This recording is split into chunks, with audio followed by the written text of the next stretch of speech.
ಸೋತ ಕೈಗೆ ಜಯ ಕೊಡುವ ಕೈ ಜೊತೆಯಾದಾಗ, ಮುಚ್ಚಿ ಹೋದ ಬಾಗಿಲನ್ನು ತೆರೆಯುವ ಕೈ ನಮ್ಮ ಜೊತೆಯಾದಾಗ, ಪರಿಸ್ಥಿತಿಗಳೆಲ್ಲ ಎದುರಾದಾಗ, ಆ ಪರಿಸ್ಥಿತಿಗಳಿಗೆ ನನ್ನ ಯೇಸುವೇ ಎದುರಾದಾಗ ನಮಗೆ ಸೋಲನ್ನೋದೇ ಇರೋದಿಲ್ಲ. ಸೋಲು ಸಹ ನಮ್ಮನ್ನು ಕಂಡು ತಲೆಬಾಗುತ್ತದೆ, ಜಯ ತಲೆ ಎತ್ತುತ್ತದೆ. ಆದ್ದರಿಂದ ಸಹೋದರ ಸಹೋದರಿ, ಸೋಲುಗಳು ಅಲೆಗಳಂತೆ ಎದ್ದೇಳುವಾಗ, ಜೀವನ ಎಂಬ ದೋಣಿಯನ್ನು ಮುಳುಗಿಸುವಾಗ ಹೆದರಬೇಡ.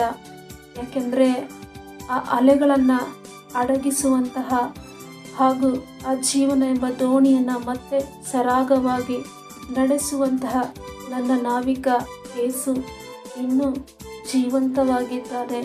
ನಿನ್ನ ಜೀವನದಲ್ಲಿ ನಡೆಸುವಾತನು ಆತನಿರಬೇಕಾದರೆ ನಾವೇಕೆ ಅಂಜಬೇಕು, ನಾವೇಕೆ ಅಳುಕಬೇಕು? ಆದ್ದರಿಂದ ಸಹೋದರ ಸಹೋದರಿ, ಅಂಜದೆ ಅಳುಕದೆ ಎಚ್ಚೆದೆಯಿಂದ ಮತ್ತೆ ನಮ್ಮ ಪ್ರಯತ್ನವನ್ನು ಮುಂದುವರಿಸೋಣವಾ?